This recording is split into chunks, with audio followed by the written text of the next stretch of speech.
Oil prices are extending their retreat, returning to levels seen before the outbreak of the Middle East war as progress in US-Iran diplomacy improves the supply outlook. Meanwhile, strong earnings from major US chip makers, they are giving fresh momentum to Asian stocks, though a strong dollar continues to weigh on gold. Brent crude has slipped below $73 a barrel, extending its losing streak into a fourth consecutive session. Progress in US-Iran diplomatic efforts has encouraged more tankers to transit the Strait of Hormuz. They've got their tracking signals switched on finally. The market's also seeing a wave of fresh crude offers from the Middle East, while a temporary US waiver on already loaded Iranian oil that is expected to add further supply. Asian equities have staged a strong rally, recovering from the recent technology-led sell-off, which rattled the global markets. Tech-heavy indices in South Korea and Japan, they are leading gains across the region, most major markets trading in positive territory. Investors encouraged by strong earnings from major US chip makers, which has eased concerns that the AI-driven rally might be losing momentum. Micron's quarterly results, they beat expectations. The company revealing customers have already committed $22 billion for its advanced memory chips. Meanwhile, Qualcomm forecasts $15 billion in annual data center revenues by 2029. So an upbeat outlook from both companies, reinforcing expectations that AI-related spending would remain strong. Also, strong US dollar continues to pressure gold. It's pushed the metal below the $4,000 mark for the first time this year.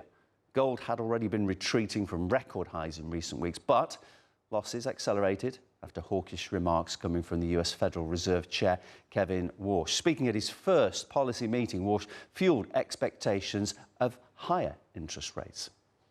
OK, let's analyse all those facts and figures. Let's bring in Farah Mourad, who's in Dubai. Farah is a senior market analyst at IG Group. Great to speak to you again, Farah.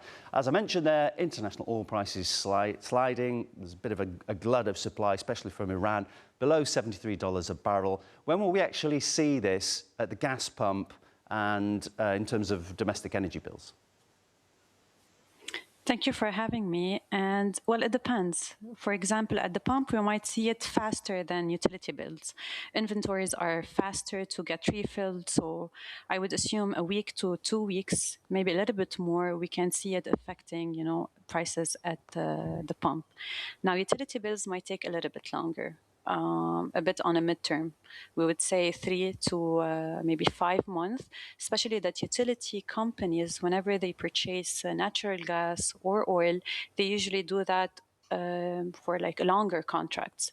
So it might take a bit of a while, but we can still start to feel the impact 2 to 3 weeks, especially at petrol stations.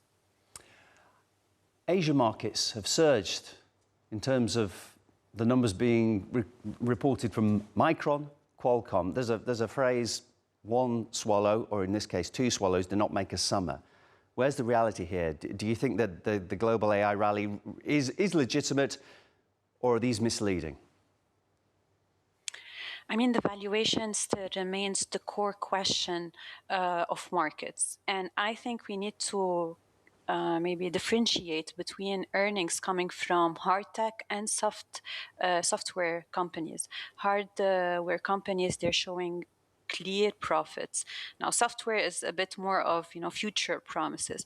But then again, we need to highlight that this maybe correction that we saw earlier this week, it was mainly driven by a liquidity squeeze and the rebalancing of major indices, meaning even if we had really strong conviction around major tech names and AI theme names, when we do this rebalancing in June, then we have, the funds that automatically have exposure on major indices.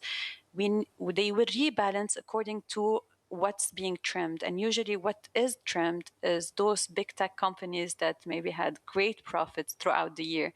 So it's like they are victims of their own success. And that happens whenever we have a rebalance. So a drop was due, especially that, as we said, there's a lot of automated trimming happening along the rebalancing.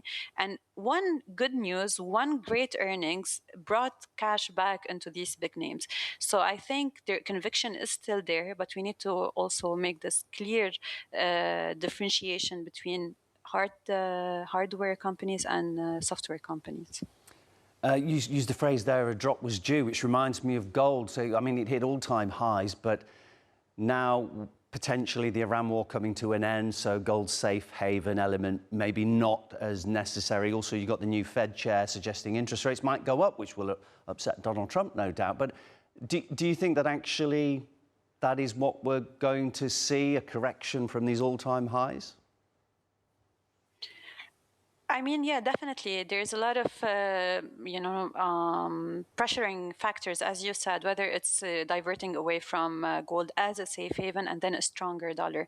Another thing I would like to add, we are seeing right now treasuries giving us yields higher than S&P as well. So now a low risk with great return we're getting from the bond market, which is supporting the US dollar.